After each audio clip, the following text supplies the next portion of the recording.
খালামণি এসে এক দফা বকে গেল দুজনকে। এক, এই রাত বিরাতে সামান্য জিনিস নিয়ে কথা কাটাকাটি করার জন্য দুই সবার জন্য রাতের রান্না করে রেখেছিল, কিন্তু আমরা বাইরে থেকে খেয়ে এসেছি কেন? খালামণির বকা এক কান দিয়ে ঢুকিয়েছি, আরেক কান দিয়ে ঝেড়ে ফেলে দিয়েছি। তারপর আমি আর তন্নি একসাথে মশারি না টানিয়ে বিছানায় শরীর এলিয়ে দিলাম। বিছানায় শুতেই শান্তির ঘুম এসে চোখে ভর করলো। কিন্তু আমি যদি জানতাম পরের দিন আমার জন্য কি অপেক্ষা করছে, তাহলে হয়তো এই স্বাদের ঘুম আমার আজই ছুটে যেত। বয়স আমার হইল কুড়ি, কুড়ি থেকে হইছি বুড়ি, পাড়ার লোকে গল্প করে আমার বয়স নিয়া, আমায় নাকি কেউ কোনোদিন করবে না কবিয়া। বয়স আমার হইল কুড়ি, কুড়ি থেকে হইছি বুড়ি। সারা ছাদে পায়চারি করে দাঁত ব্রাশ করছি আর বেসুরা গলায় চেঁচিয়ে গান গাইছি। মাঝে মাঝে আমার আবার এরকম বেসুরা গলায় জোরে জোরে চেঁচিয়ে গান গাইতে ভীষণ ভালো লাগে। ব্রাশটা হাতে নিয়ে দাঁড়িয়ে আছি। এই মুহূর্তে দাঁত ব্রাশ করে আমার গান গাওয়ার মুডটা নষ্ট করতে চাইছি না। আজ ফজরের নামাজ পড়ে আর ঘুমাইনি। রাতে তাড়াতাড়ি শুয়ে পড়েছি বলে ঘুমটাও জব্বর হয়েছে।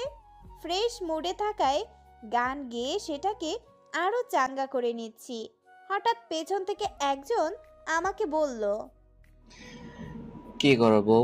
আমি তোমাকে সারা বিল্ডিংয়ে খুঁজতেছি, হয়রান, আর তুমি এখানে? বউ ডাক শুনে হেরে গলার গান থামিয়ে চোখ দুটো বড় বড় করে পেছনে তাকালাম। তাকিয়ে দেখি বাড়িওয়ালার বড় নাতি ইফাত দুই হাত গুজে আমার দিকে এই ইমোজিটার মতো করে তাকিয়ে আছে। আমার কপাল কুঁচকে ইফাতকে জিজ্ঞেস করলাম, এই তোর বউকে? কেন তুমি? আমি তোর বউ কবে হলাম? কেন, ভুলে গেছো নাকি? সত্যি ভুলে গেছি। তুমি না বলছিলা দাদাভাইয়ের থেকে ছাদের চাবি তোমাকে এনে দিলে তুমি আমাকে বিয়ে করবা? ওইটা তো কথার কথা ছিল। আমি জানি না, তোমার এখন আমাকে বিয়ে করতে হবে। কেন? আমি তোমাকে অনেক ভালোবাসি। এই কথা শুনে আমার স্ট্রোক করার অবস্থা।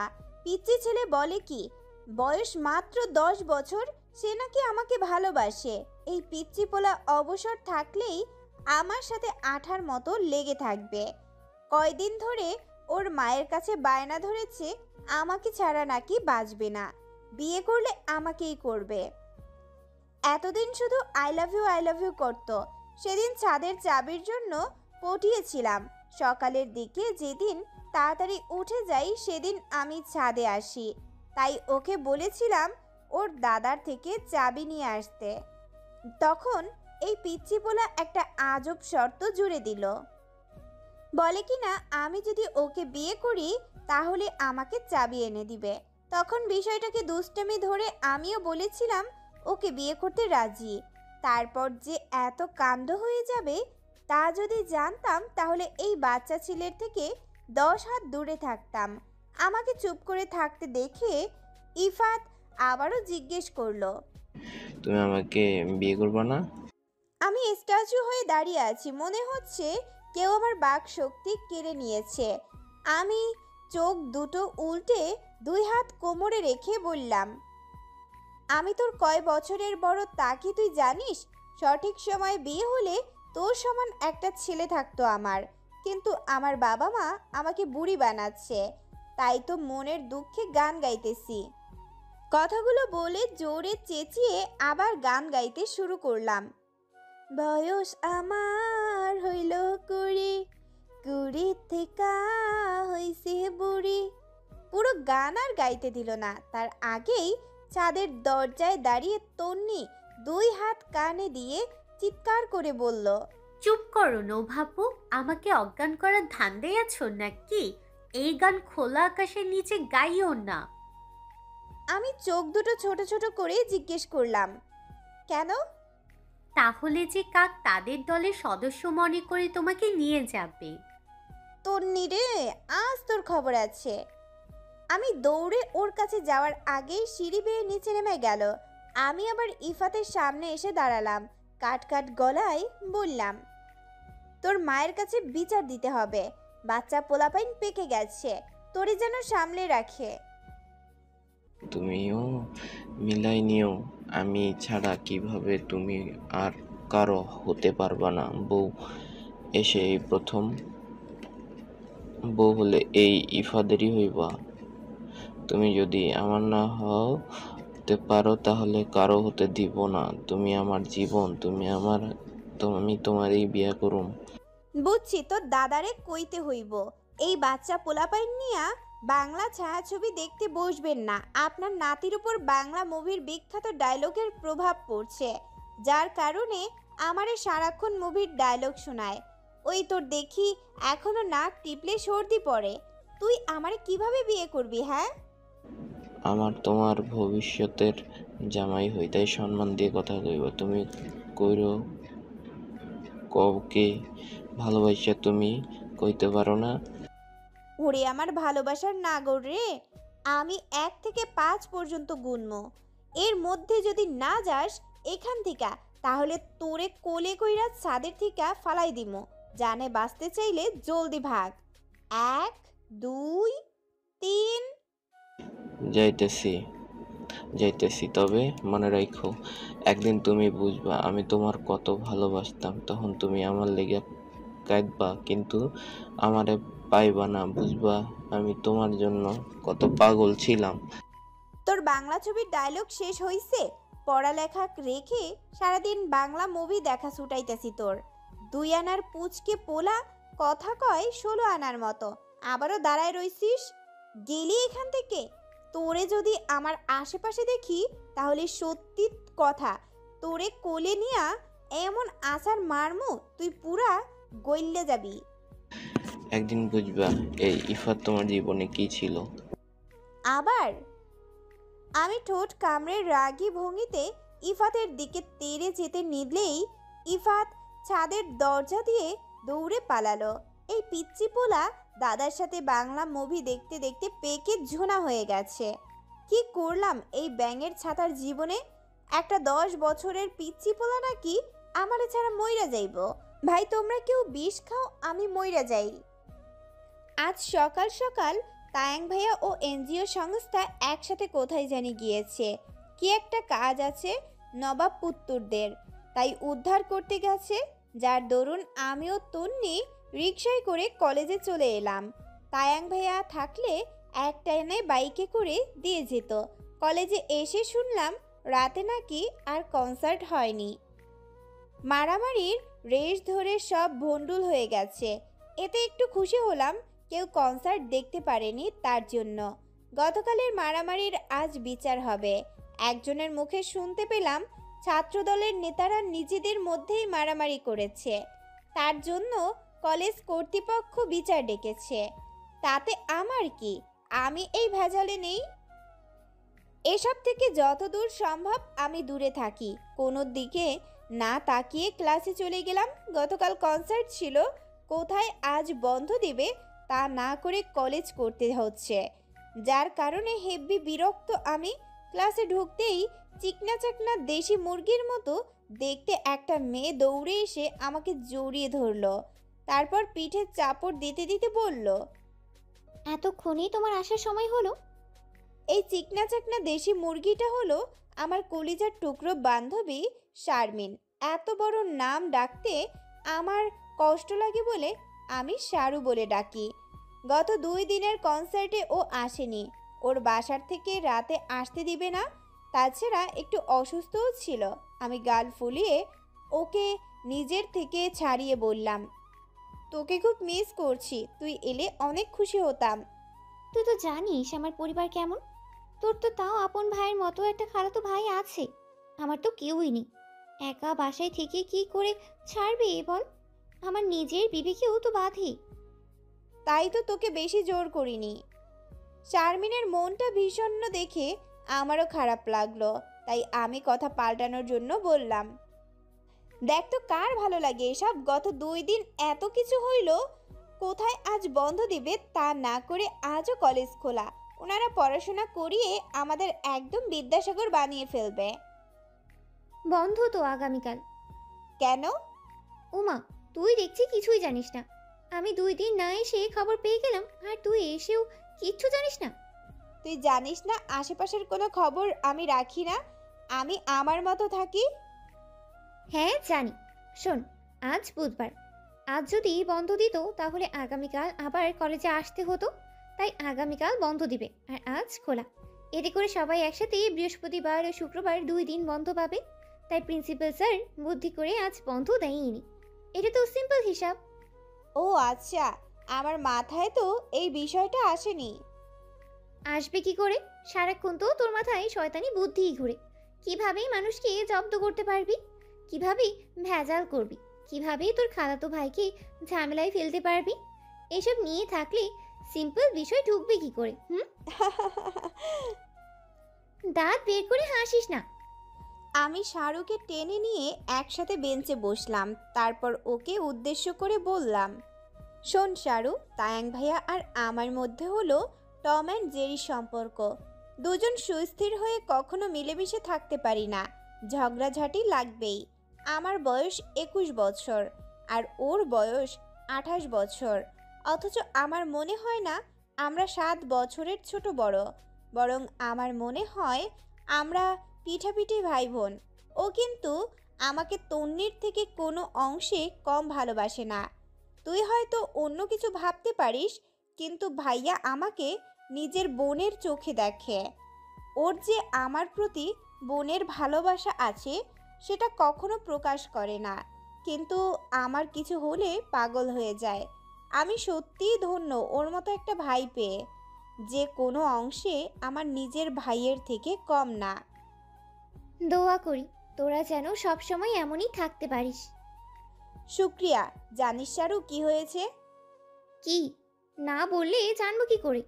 তায়াং ভাইয়ের এক ফ্রেন্ড আসছে অস্ট্রেলিয়া থেকে, দেখতে শুনতে মাশাল্লাহ, কিন্তু আমি কিন্তু সেই লেভেলের ক্রাশ খাইছি। তাই নাকি? হ। ঘটনা কি সব খুলে বলতো। ম্যাম আসছে, পরে বলবো নি। ওকে। আমাদের কথা শেষ হওয়ার সাথে সাথেই ক্লাসে ম্যাম ঢুকে পড়ল। লক্ষ্মী মেয়ের মতো ক্লাস করছি, হঠাৎ ক্লাসের শেষ পর্যায়ে কতগুলো ছেলে ম্যামের পারমিশন নিয়ে ভেতরে ঢুকলো। একজন আমাদের উদ্দেশ্য করে বলল, তোমাদের মধ্যে নোভাকে? আমার নাম শুনে চমকে আমি শারমিনের দিকে তাকালাম।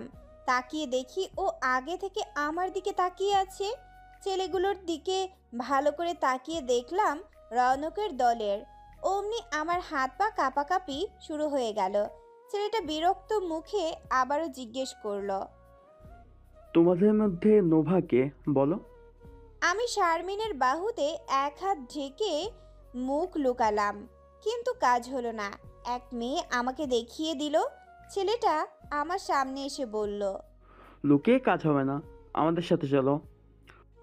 আমি বড়সড় একটা ঢোক গিলে তাদের দিকে ভয়ার্ত দৃষ্টিতে তাকিয়ে জিজ্ঞেস করলাম, কেন? রৌনক ভাই তোমাকে দেখছে। কিসের জন্য ডাকছে? সেটা গেলেই বুঝতে পারবে। আমি পরে যাব। বড় ভাই এখন ডাকছে, মানে এক্ষুনি যেতে হবে। পরে গেলে হবে না? তুমি তো দেখছি অতিরিক্ত কথা বলো। এক্ষুনি এই মুহূর্তে তোমাকে আমাদের সাথে যেতে হবে। ছেলেটার ধমক মিশ্রিত কণ্ঠে আমি কিছুটা কেঁপে উঠলাম। শারমিনের দিকে তাকাতেই ও চোখের ইশারায় যেতে বলল। আমি মনে মনে লা ইলাহা ইল্লা আনতা সুবহানাকা ইন্নী কুনতু মিনাজ জালিমিন পড়তে পড়তে দুরু দুরু বুকে ক্লাস থেকে তাদের সাথে বের হয়ে গেলাম। আল্লাহ জানে আজ আমার কপালে কি আছে। সবাই দোয়া করেন আমি যাতে ওই বেটা রৌনকের হাত থেকে বেঁচে ফিরতে পারি। কিন্তু সেখানে গিয়ে আমি পুরো ভদ্র হয়ে গেলাম। কতক্ষণ ধরে মাথা নিচু করে রৌনকের দলের সামনে দাঁড়িয়ে আছি। এই মুহূর্তে আমাকে দেখলে যে কেউ বলবে এই মেয়ে ভাজা মাছ উল্টে খেতে পারে না। পাশে কাচুমাচু হয়ে দাঁড়িয়ে আছে তন্নি। ওর দিকে কয়েকবার চোখ পাকিয়ে তাকিয়েছি, কিন্তু বেচারি ভয়েও আমার দিকে তাকায়নি। এই চেমড়ি আমার বিষয়ে সব কিছু রৌনককে জানিয়ে দিয়েছে, নয়তো আমিও তো বলি ওরা আমার নাম জানলো কি করে? রৌনক এক হাতে ধীরে সুস্থে সিগারেট টানছে, আরেক হাতে মোবাইল চালাচ্ছে।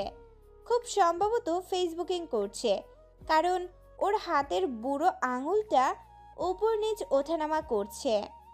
দাঁড়িয়ে থাকতে থাকতে পা ব্যথা হওয়ার পথে, অথচ মহাশয়ের কি একটা ভাব, মনে হচ্ছে ইরাকের প্রেসিডেন্ট তাকে দেশ সামলাতে দিয়েছে। অবশেষে রৌনক মুখ খুলল, সিগারেটে একটা টান দিয়ে ধোঁয়াগুলো উপর দিকে ছেড়ে দিল।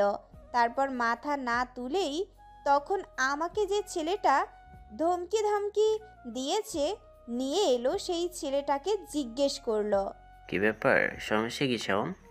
ভাই, আপনি নোভা নামের মেয়েটাকে ডেকে আনতে বলছিলেন। বলেছিলাম। নিয়ে এসেছি। দেখতে পেরেছি। এই মেয়ে নাম কি তোমার? তনিমা রহমান তন্নি, কোন ইয়ার? ম্যানেজমেন্টের ফার্স্ট ইয়ার। ও আচ্ছা, তুমি এখন ক্লাসে যাও, নিজের ক্লাস করো, আর তোমার এই বোনের ক্লাস আমরা নিই। তন্নি ঠায় দাঁড়িয়ে আমার দিকে অসহায় চোখে তাকালো। আমি একটা খায়াল ফালামু লুক দিয়ে মুখ ফিরিয়ে নিলাম। আজ ওকে বাগে পেলে কিমা বানাবো। আগে এখান থেকে ছাড়া পেয়ে নেই, তারপর বাকিটা। তন্নিকে দাঁড়িয়ে থাকতে দেখে রৌনক ধমকে উঠল, কি হলো, যাচ্ছ না কেন? আমি কি এখানে দাঁড়িয়ে থাকতে বলেছি? যাচ্ছি ভাইয়া। আমতা আমতা করা কথা শেষ করেই তন্নি দ্রুত পায়ে প্রস্থান করলো। যাওয়ার আগে এক হাতে কান ধরে আমার দিকে তাকিয়ে সরি বলল। আমি চোখ পাকিয়ে ইশারা করলাম, ইশারায় বললাম, তোর সরির গুল্লি মারি। কে জানে তন্নি আমার কথা বুঝতে পেরেছে কি না। রৌনক মোবাইলটা পকেটে রেখে সোজা হয়ে পেছনের গাছের সাথে হেলান দিয়ে দাঁড়ালো। তারপর চোখ দুটো ছোট ছোট করে আমাকে বলল, এই যে মিস ঝগড়ুটে, এদিকে আসো। আমাকে ঝগড়ুটে বলতেই আমি ফোঁস করে উঠলাম। তা দেখে রৌনক চোখ পাকিয়ে তাকালো। আমি তাতে মিয়েই গেলাম। আশেপাশে মানুষের আনাগোনা কম, এমনি কলেজে আজ বেশি মানুষ আসেনি। ওরা যদি আমাকে দু চারটা চড় মেরে অজ্ঞান করে ফেলে, তাহলে আমাকে বাঁচানোর কেউ নেই। আমি ধীর পায়ে তার বরাবরই দাঁড়ালাম। শাওন নামের ছেলেটি রৌনকের কাছে আমার বিচারের ঝুলি খুলে বসলো। জানেন বল ভাই, কি হয়েছে? এই মেয়েকে যখন আমি বললাম ভাই তোমাকে ডাকছে, তখন আমাকে বলে পরে যাবে। ও সাহস দেখছেন? আপনার কথা অমান্য করে, আমার মুখে মুখে তর্কও করছে। রৌনক শাওনের হাত উঠিয়ে থামিয়ে দিল, শান্ত কণ্ঠে বলল, আমি তোমাকে কিছু জিজ্ঞাসা করছি শাওন। না মানে, আমি এমনি বললাম। এই মেয়ে সেদিন আমার সাথেও এমন করেছে। আমি নাম জিজ্ঞাসা করছি, তার জন্য কত কথা শুনিয়ে দিয়েছে।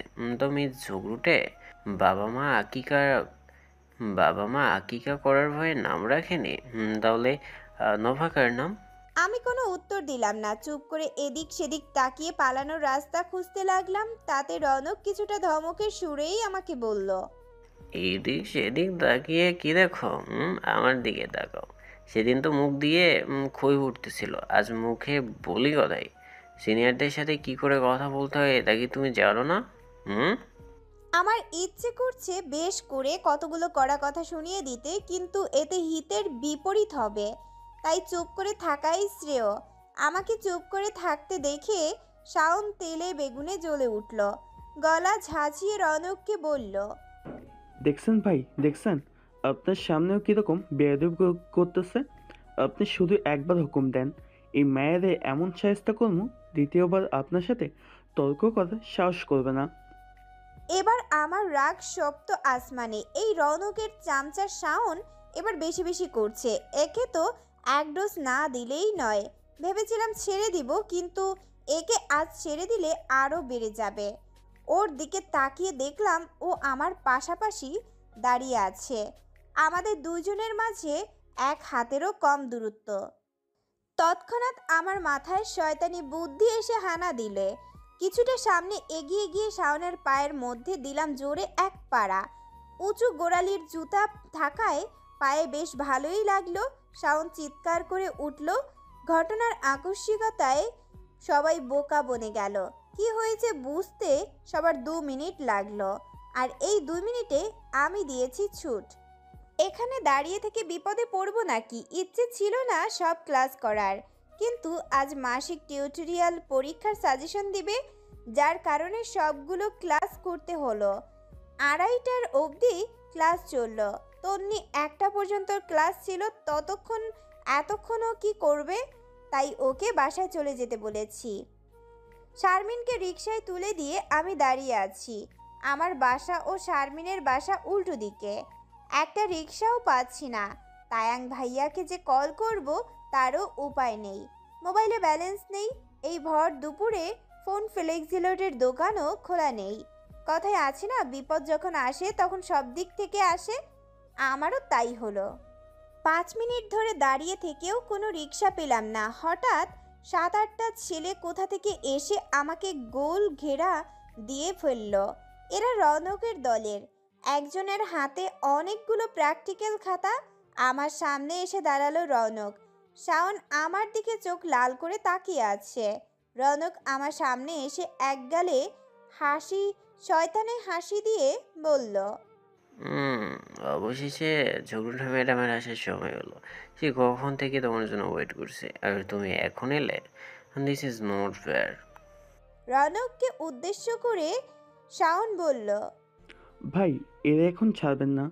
আমার পায়ে অনেক জোরে পাড়া দিছে। পাটা এখনও জ্বলতেছে, কীরকম ফুলে গেছে। বরফ দিলেও ফোলা কমলো না। আমি দাঁত কিরমির করে শাওনকে বললাম, মনে হচ্ছে ডোজটা কম হয়ে গেছে। মুখে এখনো চটাং চটাং কথা ফুটছে। আরও খাওয়ার ইচ্ছে আছে নাকি? দেখছেন ভাই, দেখছেন? আবার আপনাকে থ্রেট দিতেছে, তাও আপনার সামনে। আপনি কিছু বলতেছেন না কেন? বলেই এত বাড়ছে। রৌনক আমাকে দিল এক বিশাল ধমক। তাতে আমার কিচ্ছুটা কেঁপে উঠলেও তার থেকে বেশি রাগ হলো। কলেজের ভিপি হয়েছে বলে কি মাথা খাবে নাকি? চুপ করে রইলাম। রৌনক জোরে চেঁচিয়ে বলল, তখনও আমাদের সাথে ফাজলামি করলে, এখনও আমার মুখে মুখে তর্ক করছো। এত সাহস পেলে কোথা থেকে? এর জন্য তোমাকে অবশ্যই শাস্তি পেতে হবে।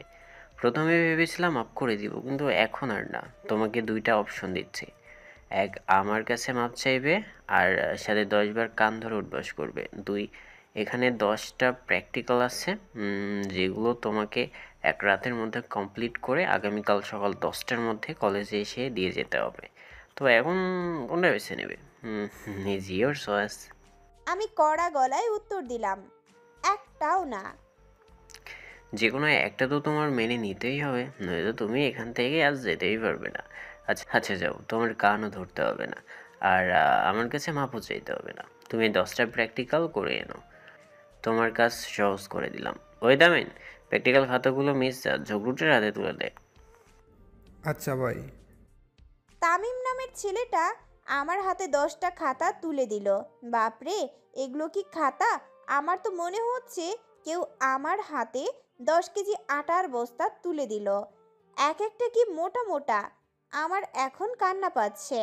এখন যদি এগুলো নিতে মানা করি তাহলে কান ধরে উঠবোস করিয়ে আমার মান সম্মান ফালুদা বানাবে। রৌনকের দিকে অসহায় দৃষ্টিতে তাকিয়ে কাতর গলায় বললাম, ভাইয়া, এবারের মতো ছেড়ে দিন না। রৌনক ডোন্ট কেয়ার ভাব নিয়ে বলল, কালকের মধ্যে সব খাতাগুলো কমপ্লিট চাই, নয়তো অনেক খারাপ হয়ে যাবে। তুমি কলেজে থাকতেও পারবে না। ভিতরে ইনস্ট্রাকশন দেওয়া আছে, কীভাবে কী করতে হবে, তার একটা নোটিশও ছাপানো আছে। সেগুলো দেখে দেখে চিত্রগুলো আঁকবে আর লিখবে। আমি অ্যাকাউন্টিংয়ের স্টুডেন্ট, আপনাদের বায়োলজির চিত্র আঁকবো কি করে? এক একটা যা কঠিন কঠিন নাম, সেগুলো উচ্চারণ করতে গেলেই আমার দাঁত ভেঙে যাওয়ার মতো অবস্থা হয়। আর চিত্র আঁকতে গেলে পেন্সিলের আগা ভেঙে যাবে, আর খাতার পৃষ্ঠা নষ্ট হবে। এর থেকে ভালো কিছু হবে না। আগামীকালের মধ্যে সবগুলো কমপ্লিট চাই। তুমি কি করে আঁকবে, লিখবে, সম্পূর্ণ তোমার ব্যাপার। এই চল সবাই। শাওন খুশি মনে আমার দিকে তাকিয়ে মুখ বাঁকিয়ে বলল, একদম ঠিক হয়েছে। ভাইয়ের সঙ্গে পাঙ্গা নেওয়ার ফল এবার বুঝবে। আমাকে যা প্যারা দিয়েছে না, আহ, এখনো ব্যথা করছে। পা নাড়াতে পারছি না। আমি একবার শাওনের দিকে রাগী চোখে তাকিয়ে রৌনককে অনুরোধের সুরে বললাম, ভাইয়া প্লিজ এবার মতো মাফ করে দিন না। আমি এর পরের থেকে আপনাদের সাথে কোনো ঝামেলা করব না। কথাটা তো আগে ভেবে দেখা উচিত ছিল। এখন কোনো কাজ হবে না, লক্ষ্মী মেয়ের মধ্যে সবগুলো কমপ্লিট করে নাও। হুম হুম, তাহলে একটা ললিপপ দেব। নয়তো টিসি পেয়ে যাবে। এই তোরা এখানে দাঁড়িয়ে আছিস কেন? চল যাই, আজ আমি তোদের ট্রিট দেবো, মনটা ভালো আছে। হাসতে হাসতে সবগুলো চলে গেল। এবার আমার কি হবে? এক রাতের মধ্যে এতগুলো প্র্যাকটিক্যাল আমি কমপ্লিট করব কি করে? একটা চিত্র আঁকতেই তো আমার অর্ধেক রাত পার হয়ে যাবে। নিজের ওপর রাগ হচ্ছে, ইচ্ছে করছে নিজের চুল নিজেই ছিঁড়ি। কেন যে তখন ওদের সাথে লাগতে গেলাম? এখন ঠেলা সামলাই। যদি আমি হাত পা ছুঁড়ে রাস্তায় বসে কাঁদতে পারতাম তাহলে হয়তো একটু ভালো লাগতো। ধুর, অসহ্যকর সব কিছু। এর জন্য বলে অতি চালাকের গলায় দড়ি। পাশের ফ্ল্যাটের কিচেন থেকে একঘেয়েও ভাবে প্রেসার কুকারের সিটি মারছে। সেই শব্দে কানে তালা লাগার জোগাড়। মিনিট খানিক পর পর বিরক্তিকর শব্দে মাথা ধরে যাওয়ার উপক্রম। তার সাথে আমার খালামণির চেঁচামেচি তো আছে। কিছু সময় পর পর এসে ফ্যান বন্ধ করে দিয়ে যায়। সাথে এক দফা বকা তো আছেই। হঠাৎ শরীরে তরল কিছু জাতীয় কিছু পড়তেই ধরফড় করে উঠে বসলাম। তাকিয়ে দেখি আমার সারা শরীর পানিতে ভিজে একাকার। তায়াং ভাইয়া মগ হাতে নিয়ে দাঁড়িয়ে আছে। আমি বিশাল এক চিৎকার দিয়ে উঠলাম, তায়াং ভাইয়া! আস্তে শাকচুন্নি, আমার কান ধরে গেল। কি করলি এটা? তোর গায়ে পানি ঢেলে দিয়েছি, ভালো চাইলে এখনো ওঠ, নয়তো বালতি এনে সব পানি ঢেলে দিব। তোদের জন্য কি বন্ধের দিনেও একটু আরামে ঘুমাতে পারবো না? ওরে আমার আরামওয়ালি, আমার বন্ধুদের কাছে আমার মান সম্মান ফালুদা করে এখন আরামে ঘুমানো হচ্ছে? তা তো আমি হতে দিব না। গতকাল একটু ব্যস্ত ছিলাম বলে তোকে ধরতে পারিনি। এবার শাস্তির জন্য তৈরি হয়ে যা। জামা কাপড় তো অর্ধেকই ভিজিয়ে দিছিস, আর তোর মান সম্মান ফালুদা করলে একদম ঠিক করেছি পাঠা। ভালো চাইলে এখান থেকে ভাগ। আমি কিন্তু তোর অনেক সিক্রেট জানি, সেগুলো ফাঁস না করতে চাইলে আমার চোখের সামনে থেকে সর। তায়াং ভাইয়া সামনে এসে আমার চুলের বেনিটা টেনে ধরলো। আমি ব্যথায় কুকিয়ে উঠলাম, ভাইয়া চুল ছাড়, আমার লাগছে তো। আকাম করে এখন আবার বড় গলায় আমাকে ব্ল্যাকমেল করা হচ্ছে। চুল ছাড় ভাইয়া, মাথা ব্যথায় উঠে যাবে। তাহলে বল, আমি যা শাস্তি দিব তা মাথা পেতে মেনে নিবি? না। তাহলে ছাড়ছি না। আচ্ছা মেনে নিব, দয়া করে চুলগুলো ছাড়, নয়তো কোনো কিছু মানবো না। তায়াং ভাইয়া চুল ছেড়ে দিয়ে শয়তানি হাসি দিল। তারপর এক লাফে খাটের ওপর হাঁটু মুড়ে বসলো। ওকে এভাবে লাফ দিতে গিয়ে আমি চিৎকার করে উঠলাম, প্লিজ ভাইয়া এভাবে লাফ দিস না। কেন? তোর মতো হাতির লাফ আমাদের জীর্ণ শীর্ণ খাটটা সহ্য করতে পারবে না। আজই ইন্তিকাল ফরমাবে, তারপর আমাদেরকে নিচে বিছানা পেতে ঘুমাতে হবে। তোকে তো কিছু করলে আমি তোর কোনো কথা শুনবো না। আবার ব্ল্যাকমেল? ইয়েস, কি বলবি জলদি বল, আমার ঘুম পাচ্ছে। তোর শাস্তি হলো আমার ময়লা প্যান্ট শার্টগুলো খুব সুন্দর করে ধুয়ে ইস্ত্রি করে দিবি। আইসে যা ভাগ, আমি পারবো না। তায়াং ভাইয়া চোখ পাকিয়ে খাটের থেকে উঠতে উঠতে বলল, কি বললি? আবার বল। ওকে রাখতে দেখে কাদো কাদো মুখ করে অসহায় কণ্ঠে বললাম, তোর প্যান্টগুলো অনেক মোটা, ধুতে গেলে ভেজা প্যান্টগুলো বালতির থেকে উঠাতে উঠাতে আমার কোমরের হাড্ডি লড়ে যায়। আর এতগুলো আমি ধোবো কি করে? এই বাচ্চা মেয়েটার সাথে তোরা এমন করিস কেন? তায়াং ভাই কোনো উত্তর দিল না। এক গালে ভিলেন টাইপের হাসি দিয়ে ওর ময়লা জামা কাপড় নিয়ে আসতে চলে গেল। এরা আমার পাইছে কি? ওইদিকে ওই রনক বেটা কতগুলো প্র্যাকটিক্যাল দিয়ে দিছে, যার মাথা মুন্ডু কিছুই বুঝি না। তাই সেই যে এনে টেবিলের ওপর ভাঁজ করে রেখে দিছি, এখন অবধি ভাঁজ করাই আছে। ওইগুলো আমি ছুঁয়েও দেখব না। আর যদি ধরি তাহলে এমন হাল করব যেন জিন্দেগিতে আমার কাছে প্র্যাকটিক্যাল খাতা দেওয়ার সাহস না করে। আজ কলেজে যেতে বলেছিল। আমার মাথা খারাপ নাকি? বন্ধের দিন আমি কলেজে যাব, তাও আবার তাদের প্র্যাকটিক্যাল খাতা কমপ্লিট করে? জীবনেও না। আমার ভাবনার মধ্যে তায়াং ভাইয়া এক গাদা shirt, pant, trouser, T shirt এনে হাজির। এতগুলো দেখে আমার অবস্থা ছলো নয়নে, হাসি মাখা বদনে। তায়াং ভাইয়া বলল, আমার আন্ডারওয়্যারটাও কি ধুয়ে দিবি? আমি রেগে দাঁতে দাঁত চেপে বললাম, যা নিয়ে আয়। সেটা আবার বাকি রাখছিস কেন? সত্যিই নিয়ে আসবো, তুই ধুয়ে দিবি তো? খচ্চর বেটা, সর সামনে থেকে। তোরটা তুই ধুয়ে নিস, আমি পারবো না। তুই তো বললি। চুলগুলি ছিঁড়তে না চাইলে সর তায়াং ভাইয়া, মুখের মধ্যে পর্দা নাই। বোনেরে কি বলিস? যা তোর বউরে ক ধুয়া দিতে। তুই তো বললি, বউ থাকলে কি তোকে বলতাম নাকি? আবার শোন, সবগুলো ভালো মতো ধুয়ে কড়া রোদে শুকোবি, তারপর স্ত্রী করে আমার ওয়ার্ড্রোবে ভাঁজ করে রেখে আসবি। আরেকটা কথা বলবি তো কিছু করবো না। নোভাপু, তোমারে আম্মু তন্নি নাচতে নাচতে রুমে ঢুকে কথাটা বলা শুরু করেছিল, কিন্তু তায়াং ভাইয়াকে দেখে পুরো কথা না বলেই আবার উল্টো দিকে পল্টি মারল। কারণ ও ভালো করে জানে এখন আমাদের দুজনের মাঝখানে আসলে ওকে বিপদে পড়তে হবে। তায়াং ভাইয়া ভুরু নাচিয়ে হাসতে হাসতে চলে গেল, আর আমি এতগুলো জামা কাপড়ের দিকে তাকিয়ে ভেউ ভেউ করে কেঁদে উঠলাম। সবার কি কলুর বলদ বানাতে আমাকেই পায়? সারাদিন কাজ করতে করতে কোমর ধরে গেছে। এতগুলো মোটা মোটা প্যান্ট শার্ট ধোয়া কি চারটিখানি কথা? এখন কোমর নাড়াতে পারছি না, আবার ইস্ত্রি করা বাকি আছে। ইস্ত্রি করার কথা মনে এলেই আমার কান্না পায়, কারণ আমার কাছে পৃথিবীর সবচেয়ে অসহ্য কাজের মধ্যে একটা হলো ইস্ত্রি করা। আমার রনকের প্র্যাকটিক্যাল খাতার চিন্তাও মাথা থেকে ঝেড়ে ফেলতে পারছি না। এখন শুধু কান্না পায়। বারান্দায় বসে চায়ের কাপে চুমুক দিলেও মনের মধ্যে কোনো প্রশান্তি পাচ্ছি না। এত ঝামেলা মাথায় ঘুরলে কি কোনো শান্তি লাগে?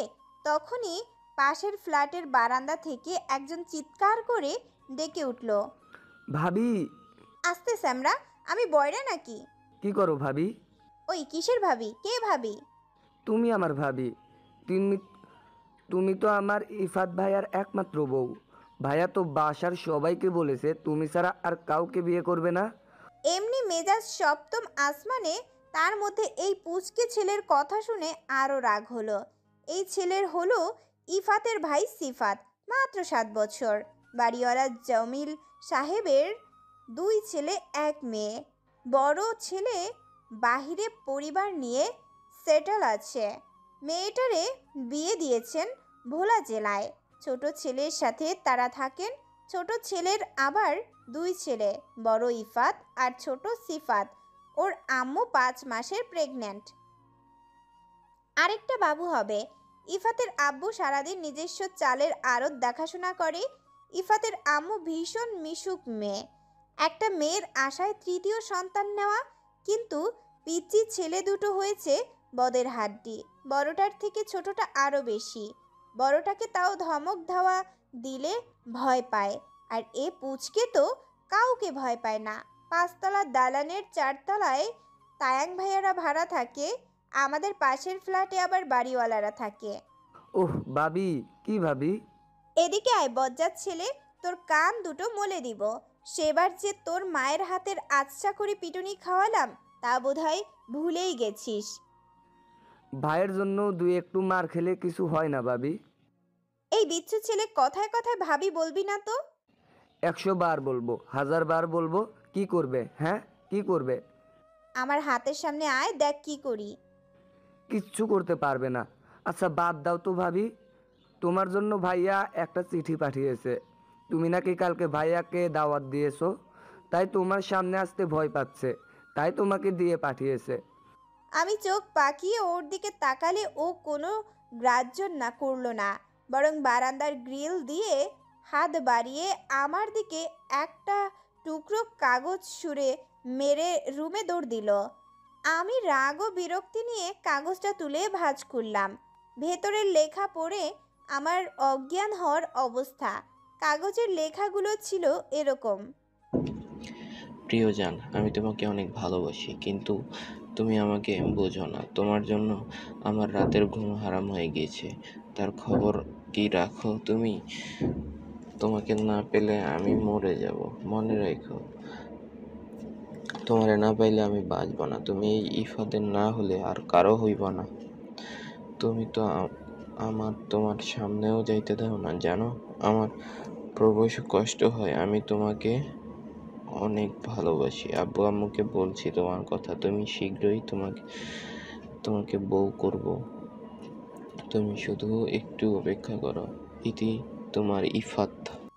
ক্লাস 4-এ পড়া এক ছেলের হাতের লাভ লেটার পেয়ে আমার কি রিয়াকশন দেওয়া উচিত তাও বোধহয় ভুলে গেছি। অগণিত বানান ভুল হওয়া লাভ লেটার হাতে নিয়ে থম মেরে দাঁড়িয়ে আছি। আপাতত আমার অবস্থা এখন, আমি জ্ঞান হারাবো, মরে যাব, বাঁচাতে পারবে না কো। তারপরে জোরে চিৎকার করে বললাম, ইফাত রে, তোর ভালোবাসা আমি ছুটাইতাছি। একবার শুধু তোরে হাতে পাই, ভালোবাসার ভূত তোর ঘাট থেকে কেমনে নামাই তুই দেখবি। ফাজিল পোলা, মাত্র 10 বছর বয়সে এখনই এইসব? আর তো দিন পড়েই রয়েছে। তোর থেকে 11 বছরের বড় আমি। তোর বয়সে আমি ফ্রক পরে কুতকুত খেলতাম, আর তুই আমার লাভ লেটার দিস? আজ তোরে শুধু হাতের কাছে পাই, চেলা কাঠ দিয়ে পিটাইয়া তোর ভালোবাসার ভূত তারামো। জীবন মানে ছুটতে হবে, থামা মানে শেষ। দুদিনের এই ভবে থেকে কেন হিংসা দেশ? জীবন থাকুক ভালোবাসায়, বন্ধু থাকুক সাথে। শুভকামনা জানিয়ে গেলাম এই সুপ্রভাতে। শুভ সকাল। সকালবেলা ঘুম থেকে উঠে এরকম একটা চিরকুট পাবো তা আমি কল্পনায়ও ভাবিনি। আজ হালকা আকাশি রঙের কাগজে গোটা গোটা অক্ষরে খুব সুন্দর করে উপরোক্ত কথাগুলো লেখা ছিল। চায়ের কাপের সাথে ছিল চিরকুটটা। চিরকুট দেওয়ার মানুষ খুঁজে পেলাম না। চা ঠান্ডা হয়ে পানি হয়ে গেছে, বহু সময় আগে দিয়ে গেছে তা বোঝাই যাচ্ছে। মাঝে কেটে গেছে আরও একটা দিন। আজকে কলেজ খোলা। কলেজে যাওয়ার কথা মনে হতেই কান্না পায়। আল্লাহ জানে আমার কপালে কি আছে। এখন আবার এই চিরকুট। আগের হলুদ চিরকুটের সাথে মিলিয়ে দেখলাম একই হাতের লেখা। তার মানে আগে যে দিয়েছিল সেই দিয়েছে, কিন্তু কে? চিরকুটটা হাতে নিয়ে তন্নিকে ডাকলাম। তন্নি, ওই তন্নি, এদিকে একটু আয় তো। তন্নি কিচেন থেকে চেঁচিয়ে উত্তর দিল, কেন নোভাপু? একটু আয় না, দরকার আছে। আচ্ছা, আসতেছি। আমি একবার চিরকুটের দিকে তাকালাম আর একবার দরজার দিকে। কিচেন থেকে আসতে তো এত দেরি হয়? রাগ লাগছে তন্নির উপর। তন্নি ওনার গেট খুলতে খুলতে রুমে এসে বলল, কি হয়েছে? এত চেঁচাচ্ছ কেন? আমাদের রুমে কি কেউ এসেছিল? কই না তো। চা কে দিয়ে গেছে? আমি তো দেইনি, আম্মু কিচেনে কাজ করছিল। কেন, কি হয়েছে? আমাদের রুমে কে এসেছিল তাও জানিস না, চিরকুট কে দিয়েছে তাও বলতে পারিস না। তাহলে এই চা ও চিরকুট কি হাওয়ায় উড়ে উড়ে এসেছে? কোন চিরকুট? আমি আমার হাতের চিরকুটটা তন্নির দিকে বাড়িয়ে দিয়ে বললাম, এই যে এটা। তন্নি আমার হাতের থেকে চিরকুটটা নিয়ে বিড়বিড় করে পড়ল। তারপর আমার দিকে কপাল কুঁচকে তাকিয়ে বলল, এটা কে দিল? বাহ, হাতের লেখাগুলো তো অনেক সুন্দর, সাথে কথাগুলো খুব সুন্দর। হ্যাঁ, নিঃসন্দেহে প্রশংসনীয়, কিন্তু দিলটাকে? তোমার কোন প্রেমিক পুরুষ? তন্নি কথাটা বলে মুখ টিপে হাসলো। আমি ওর দিকে চোখ পাকিয়ে তাকাতেই ও চুপ হয়ে গেল। হঠাৎ আমার একটা কথা মনে এলো।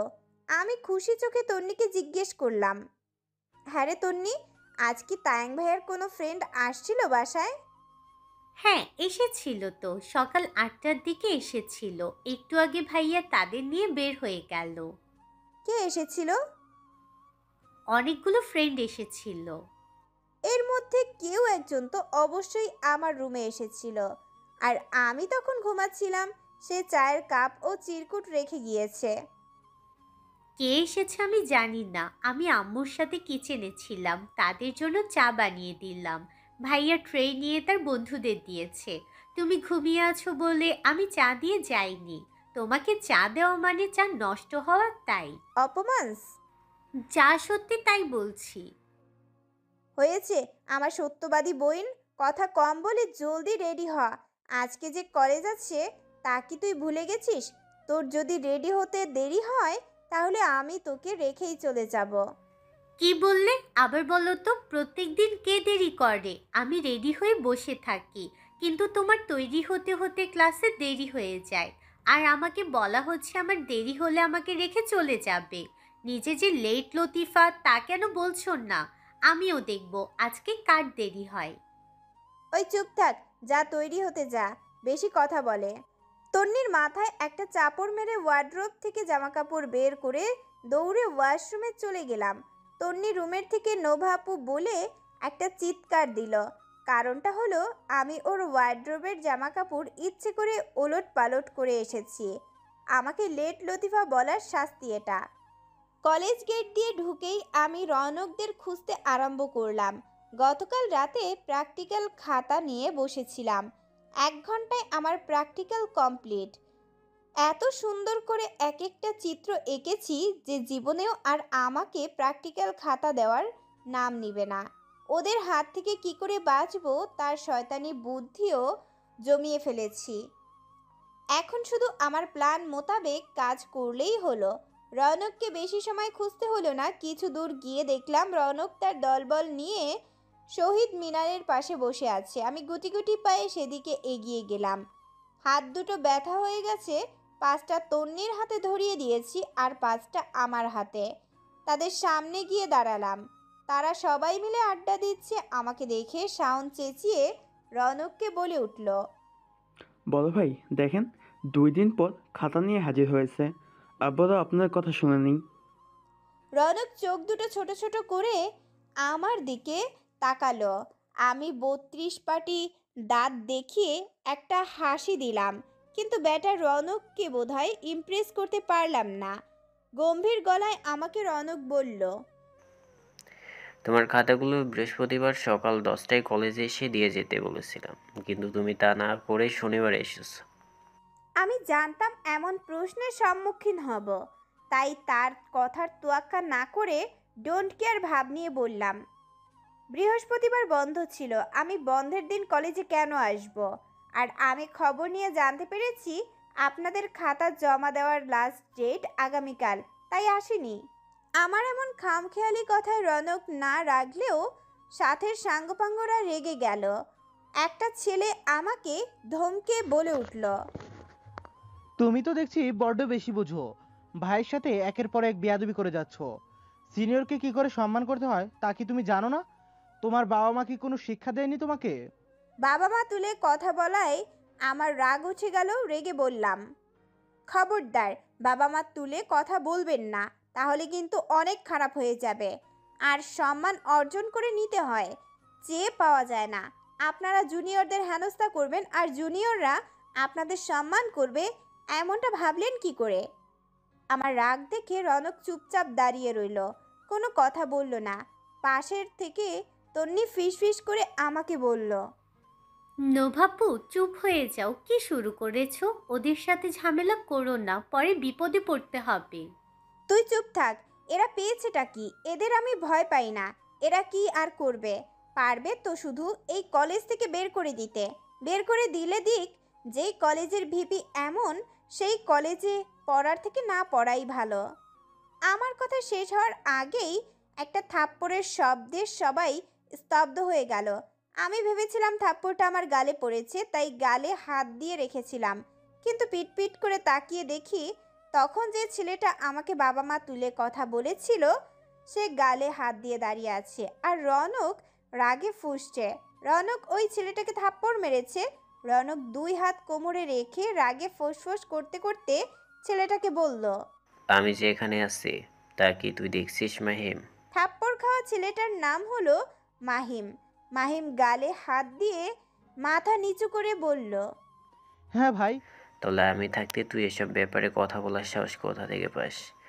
বাবা মাকে নিয়ে কেন কথা বলি তুই? এত সাহস তোকে কে দিল? সরি ভাই, আমি বুঝতে পারিনি। পরের বার থেকে সাবধান, এমন ভুল যেন দ্বিতীয়বার আর না হয়। আচ্ছা। এদের কথোপকথন শুনে আমি একটা ভেংচি কাটলাম। এখন নিজের লোককে মেরে ভালো সাজা হচ্ছে। এসব কলেজের ভিপিদের আমার ভালো করে চেনা আছে। তা যতই ভালো হওয়ার অভিনয় করো না কেন, তা আমার কাছে সাজছে না। পাশে তাকিয়ে দেখি তন্নি ভয়ে আড়ষ্ট হয়ে দাঁড়িয়ে আছে। রনক আমার দিকে ঘুরে শাওনকে উদ্দেশ্য করে বলল, তাকিয়ে দেখছিস কি তোরা? খাতাগুলো ওদের থেকে নিয়ে নে। আচ্ছা বড় ভাই। শাওন হাতের চোখ করে আমার দিকে তাকিয়ে কপাল কুঁচকালো। তারপর আমার হাত থেকে প্র্যাকটিক্যাল খাতাগুলো নিল। তন্নির থেকে আরেকটা ছেলে খাতা নিয়ে রনকের সামনে গেল। আমাকে এখন এখান থেকে মানে মানে কেটে পড়তে হবে, কারণ প্র্যাকটিক্যাল খাতা খুললেই আমি শেষ। আমি কুচুমুচু করে রনককে বললাম, ভাইয়া আমরা তাহলে আসছি। 1 মিনিট, কিনু? আমি সবগুলো খাতা চেক দিব, তারপরে যাবে। রৌনকের কথা শুনে আমার কলিজায় পানি নেই। বড়সড় ঢোক গিলে ভয়ার্ত দৃষ্টিতে তাদের দিকে তাকিয়ে রইলাম। রৌনক একটা খাতা খুলে রাগী চোখে আমার দিকে তাকালো। তারপর একে একে সবগুলো পেজ উল্টালো। যত পেজ উল্টাচ্ছে ততই রৌনকের চেহারার রং পাল্টে যাচ্ছে। একটা দেখা শেষ হতেই আরেকটা ধরলো। সেটা দেখে আরও রাগ। তন্নি বুঝতে পারছে না কেন রৌনক এমন করছে, কারণ ওকে আমি প্র্যাকটিক্যাল খাতা খুলতেই দেইনি। কিন্তু আমি তো জানি আমি কি করেছি। রৌনক সেই খাতাটাও উল্টে পাল্টে আমাকে ধমকে বলল, কি করছো তুমি এগুলো? কেন প্র্যাকটিক্যাল করেছি? আমি তোমাকে এইসব আঁকতে বলেছিলাম, তোমাকে ইনস্ট্রাকশনে নোটিশে দেওয়া ছিল না? কিন্তু তুমি সেইগুলো না করে এগুলো কি আঁকছো?